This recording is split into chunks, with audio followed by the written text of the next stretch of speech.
What's up, YouTube? It's Straight Facts, homie. We are live, about to react to, again, we contemplated just reshipping, re-airing, recycling last week's episode. No one would have known because the Patriots got destroyed again. So without any further ado, let's get right into it. Here we go. In 3, 2. Welcome back in, ladies and gentlemen, into the one and only Straight Facts, homie. My name is Mason Souza. Alongside, as always, is Walter Spina and John Lyons. We're on Facebook. We're on Twitter, live on YouTube in the first quarter of Straight Facts, homie, reacting, unfortunately, to a Patriots game because, my goodness, just I don't even know how to start, which is why I like to pass it to Walter and John to start the show and then get my take from there. But you know the deal. Let's react to this dumpster fire and how do we fix it? Walter, how about you begin? Yeah, and if you thought that last week's game was the worst offense you could see and the worst performance from the Patriots, boy, were you wrong, because today was like absolutely abysmal right from the very start in the first drive, or a couple drives in. Mac Jones throws that pick six and the Saints were up 7-0, and then they find themselves behind 21-0 at the half. And even going back, listening to other Boston sports media guys, how many times have the Patriots found themselves behind? Only even in the last 4 weeks: 16-0, 17-3, 28-3 last week, 21-3. Even going back to last year out in Vegas, down 17-3, down 22-0 against the Cincinnati Bengals. Like, this team is not prepared to play first half football for the better part of the last year, and that starts up top with the coaching. And just going down the list, I don't even know which area to jump to. Just talking about the offense overall, like not being able to run the ball. That's another thing we talked about with Mike Cadlick last week, getting Ramondre Stevenson going, building the run to set up the pass. We can't even run the ball. We had 45 rushing yards today, a week after we discussed it. I'm sure everyone else in the sporting world looked at the Patriots and said, you guys have to start establishing the run. You did it last year with Matthew Patricia, and I'm going to get to him in a little bit, but you can't even.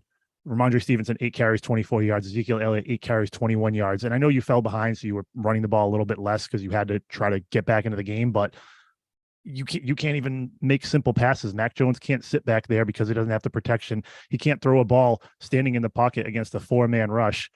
And even when he is open, he's overthrowing guys. The guys can't get separation. They're getting hit as they catch the ball, and they're being caught for interceptions, and that's a reflection of his numbers. So just overall, everything that could possibly go wrong on the offensive side of the ball went wrong today. There wasn't one positive that I can honestly take away, and it doesn't give me faith moving forward because there's no signs of anything going the right way. And if I'm a defensive guy on this team, I'm getting super frustrated because granted, you were given a lot of short fields, and things have been tough. You have Judon down, Christian Gonzalez out. You got a couple guys back in the lineup from the secondary, but when you get shut out at home, that you shouldn't be getting shut out at home. You shouldn't be given short fields by your offense and having to go out there after 3 and outs when you're barely getting your breath. So, like I said, just super frustrating. And if you thought it couldn't get worse from last week against the Dallas Cowboys, if you haven't watched the game, please don't watch it, because this week was 10 times worse. Yeah, I would agree this week is worse for a couple reasons. One, you were at home, and B, the Saints are not as good as the Cowboys. And I'm not telling you they stink, but this is not as good a team as the Cowboys, and they kicked the crap out of the Patriots today. And let's just look at a few of the measurables. Okay, the year is 2023.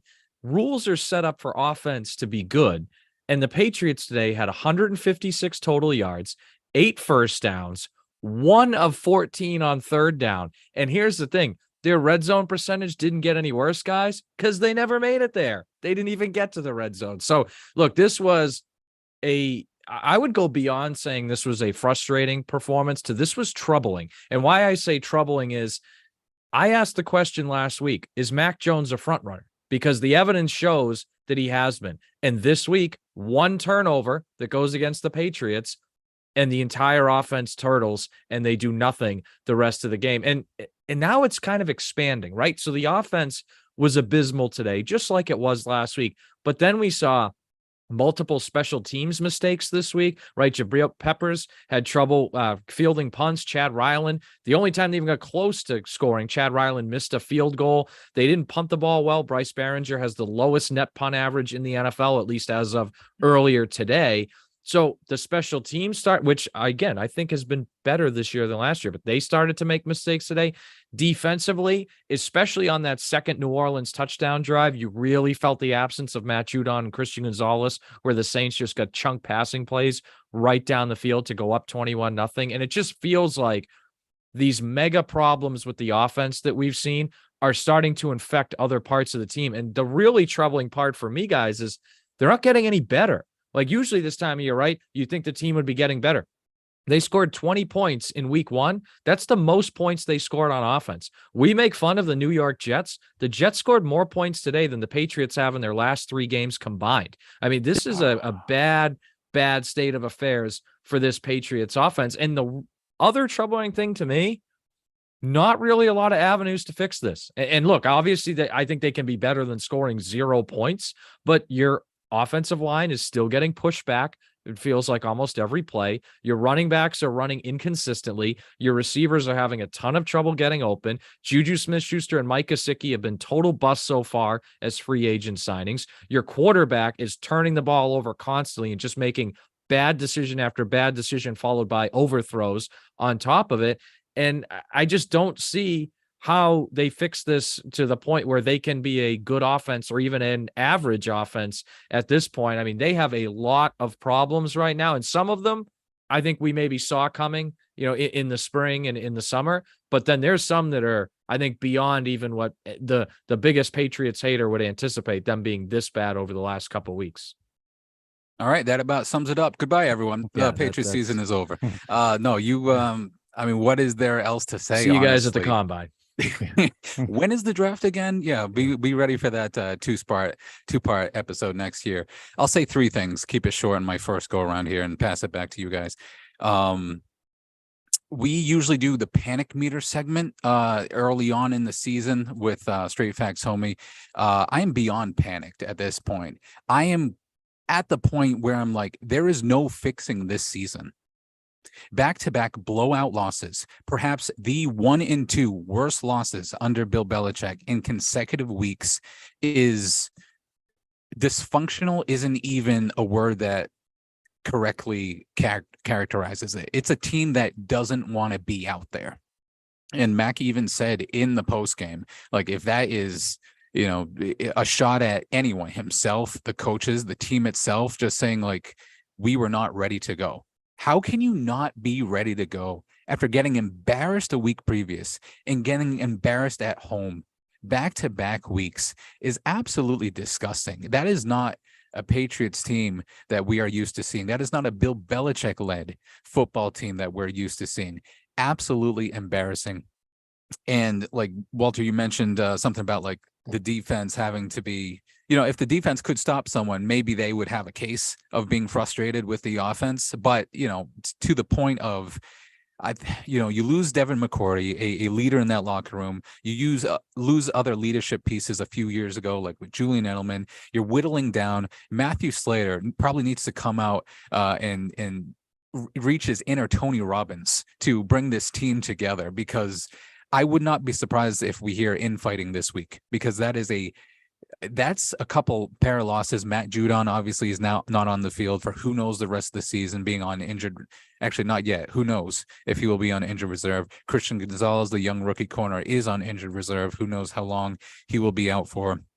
I don't know. And finally, for me, I do not say this with any hyperbole. I exaggerate a lot on this show in years past, but from here on until week 6, the fire Bill calls are legitimate.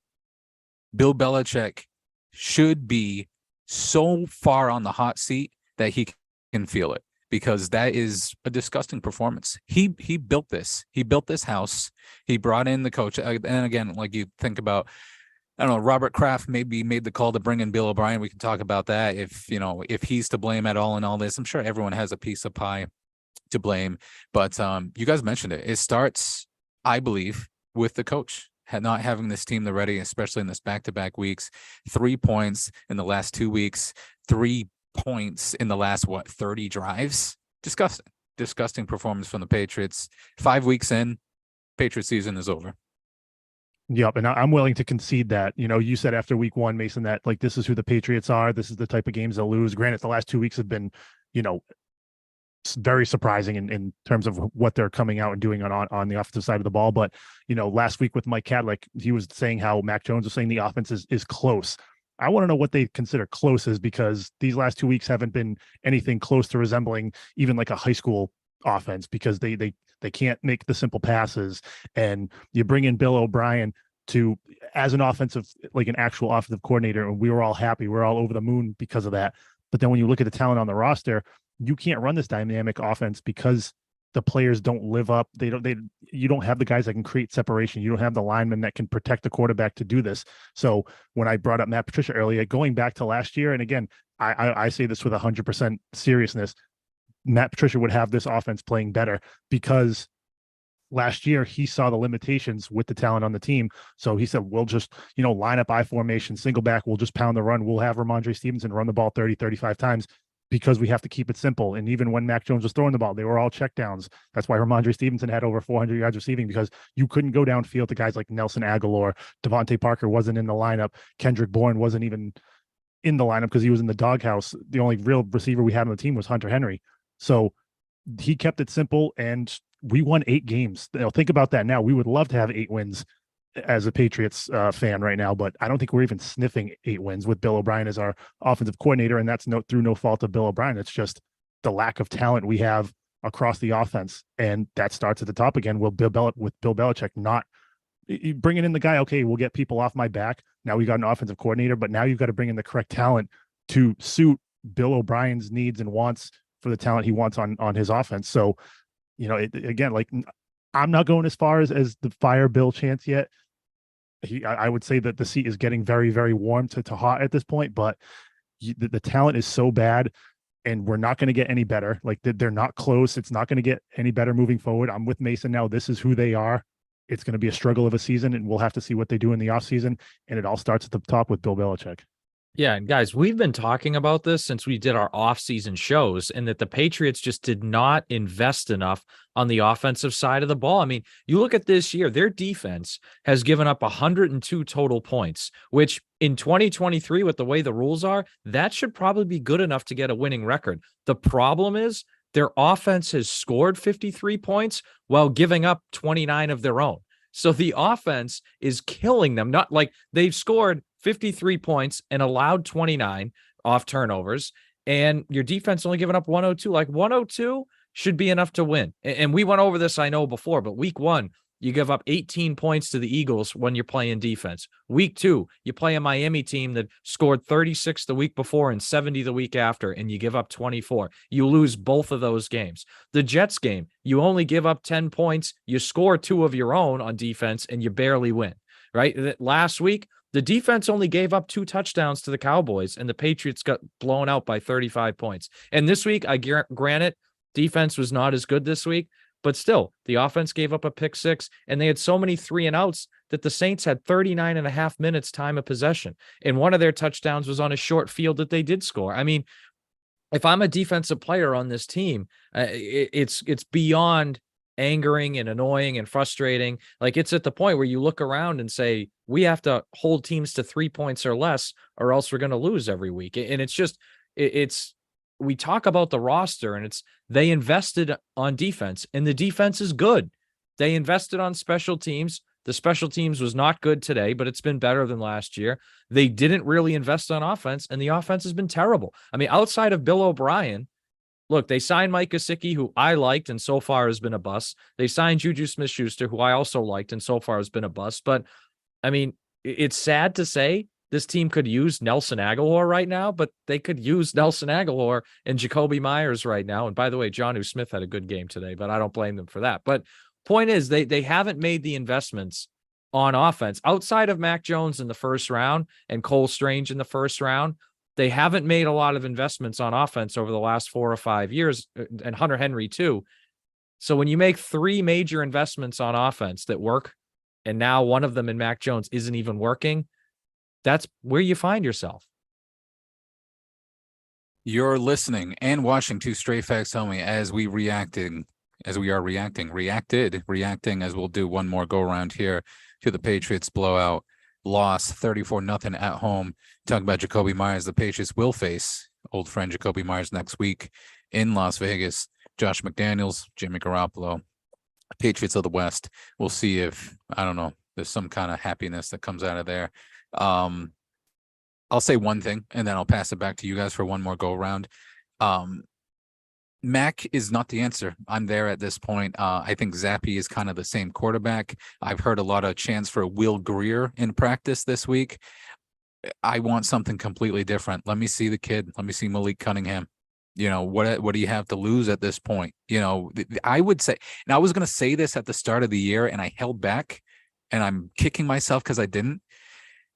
Maybe I did say it, I forget. But the point is, I think this Patriots season, the ceiling is higher with Malik Cunningham than it is with any other quarterback on this roster. I don't know if that'll be that debatable at this point, you know, 5 weeks in. The floor could completely give out as well, you know, with a very inexperienced quarterback as well. So I'm like, obviously Bill isn't going to panic. I don't think, at least he'll show that on his face 5 weeks in.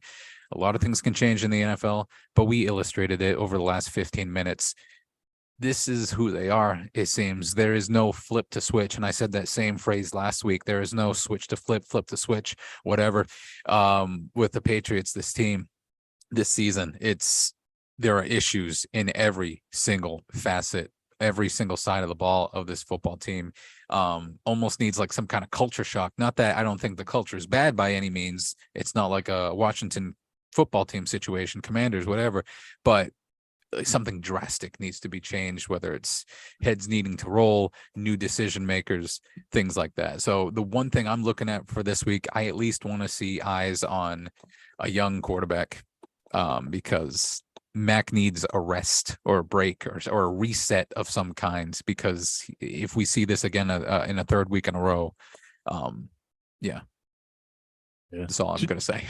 Two things for me going down the Patriots schedule right now. I legitimately can't look at a win coming up on the schedule the rest of the way if they're going to continue to play this way.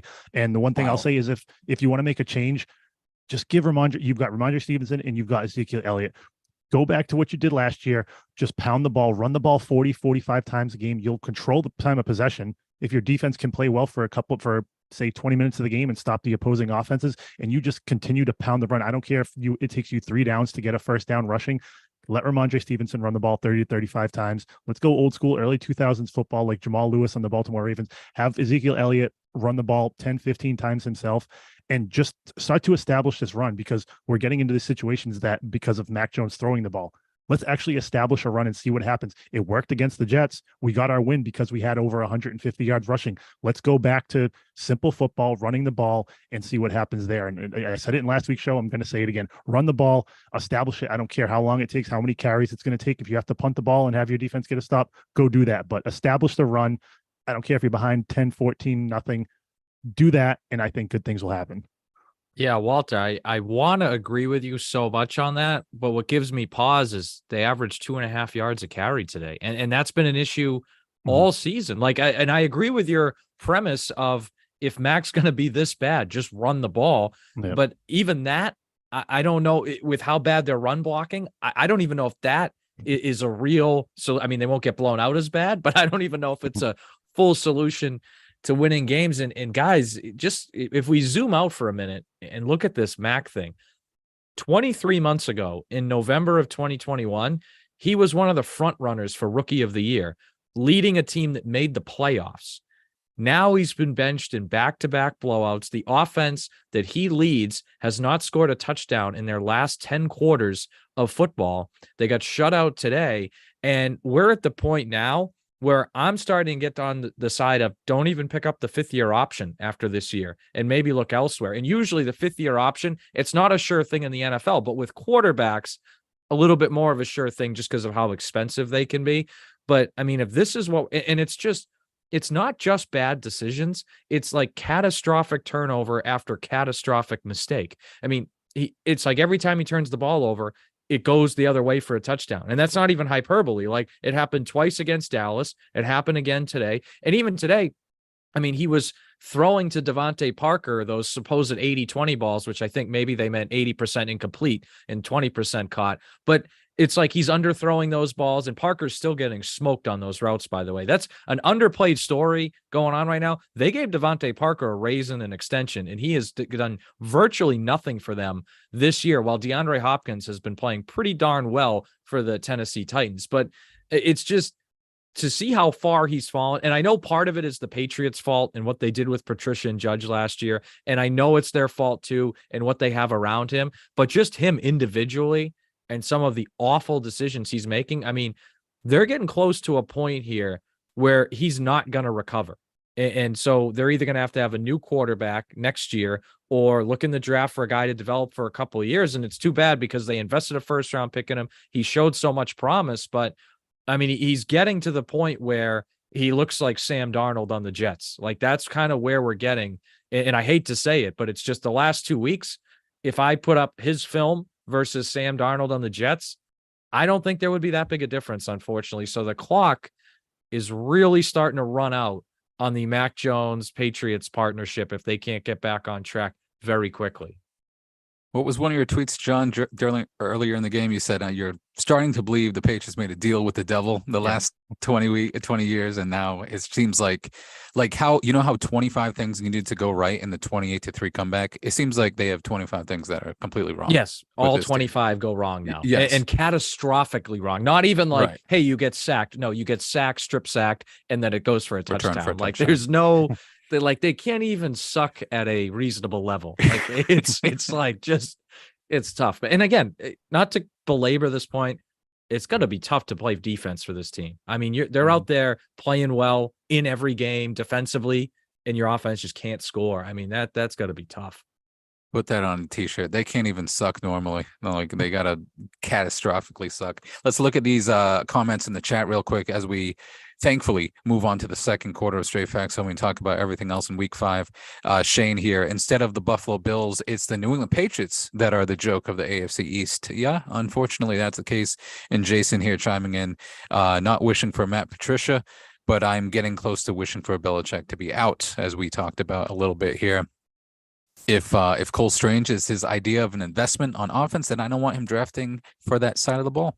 Okay. He also said earlier that week 1 moral victory against the Philadelphia Eagles seems like that was a lifetime ago. Can I just jump in and mention one more thing? Please do. There is a guy that I think is skating by unblamed in all this, if unblamed is a word, or blameless.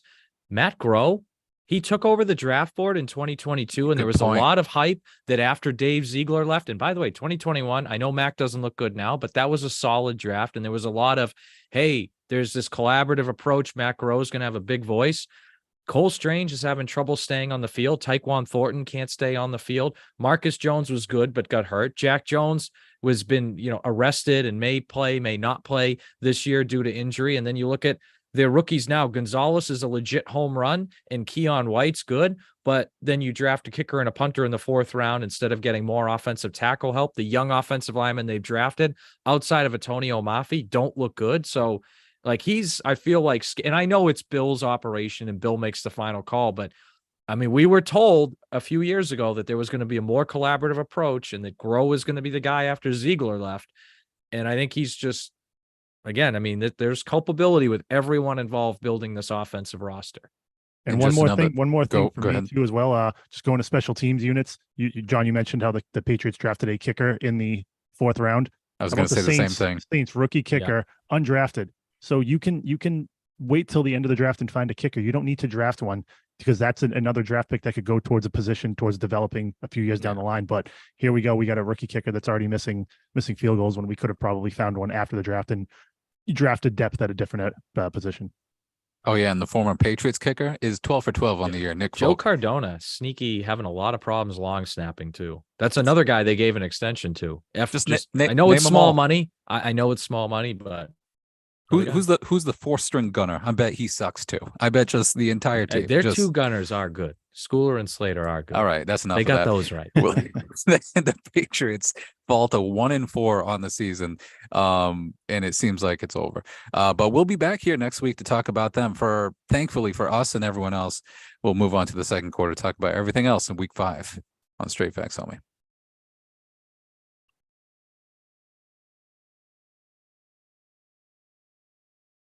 Let's see. Oh, thanks everyone on YouTube. Appreciate you. Thanks for chiming in.